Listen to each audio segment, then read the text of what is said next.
நண்பர்களே, நீங்கள் எப்பயாச்சும் யோசிச்சு பார்த்துருக்கீங்களா? இந்த இன்டர்நேஷனல் ஸ்பேஸ் ஸ்டேஷன்லாம் ஸ்பேஸில் இருக்குல்ல, அதில் வந்து ஆர்டிஃபிஷியலாக படத்தில் காட்டுற மாதிரி ஒரு கிராவிட்டியை கிரியேட் பண்ணி அங்கே இருக்க ஆஸ்ட்ரோனட்ஸ்லாம் இருக்கலாம்ல.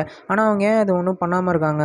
அவங்களால ஆர்டிஃபிஷியலாக கிராவிட்டியை கிரியேட் பண்ண முடியாதுன்னு நினச்சிங்கன்னா, அவங்களால இப்போ இருக்க டெக்னாலஜி வச்சு ஆர்டிஃபிஷியலாக ஒரு கிராவிட்டி வந்து கிரியேட் பண்ண முடியும். ஆனால் அதில் இருக்க ஒரு சில பிரச்சனைகளால் அவங்க பண்ணாமல் இருக்காங்க. என்னென்னு பார்த்தீங்கன்னா, அவங்க கிராவிட்டி இல்லாத இடத்துல எப்படி இருக்குன்றதை ஸ்டடி பண்ணணும், அதை பற்றி ரிசர்ச் பண்ணணுன்றதுக்காக தான் இன்டர்நேஷனல் ஸ்பேஸ் ஸ்டேஷனில் ஃபஸ்ட்டு இருக்காங்களே. அண்ட் ரெண்டாவது ரீசன் என்னென்னா, இப்போ ஆர்டிஃபிஷியலாக ஒரு கிராவிட்டி நம்ம கிரியேட் பண்ணணும் அப்படின்னா சென்ட்ரிஃபியூகல் ஃபோர்ஸ் வந்து யூஸ் பண்ணணும். இப்போ சர்க்கஸ்லாம் பார்த்தீங்கன்னா வண்டி சுற்றுது பார்த்தீங்களா, இந்த செவுத்தில் போயிட்டு வேகமாக சுற்றுறதுனால அது அப்படியே செவுத்தில் ஒட்டிக்குது.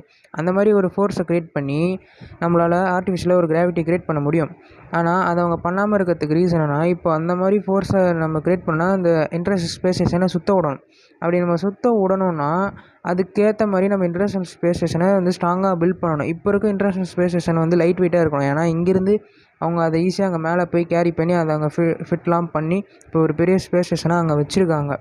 அடுத்த ரீசன் என்னன்னு பார்த்தீங்கன்னா, டாக்கிங்ன்ற ஒரு சேலஞ்சஸ் இருக்கும். நம்ம யாரும் வந்து கிறிஸ்டோஃபர் நோலன் படத்தில் அவரை கூப்பர் கிடையாது, ஈஸியாக போய் சுற்றிக்கிட்டு இருக்க இன்டர்நேஷனல் ஸ்பேஸ் ஸ்டேஷனில் டாக் பண்ணுறதுக்கு. ஸோ அது ரொம்பவே கஷ்டமான விஷயம். இதனால தான் கிராவிட்டியை ஒன்றும் யூஸ் பண்ணாமல் இருக்காங்க.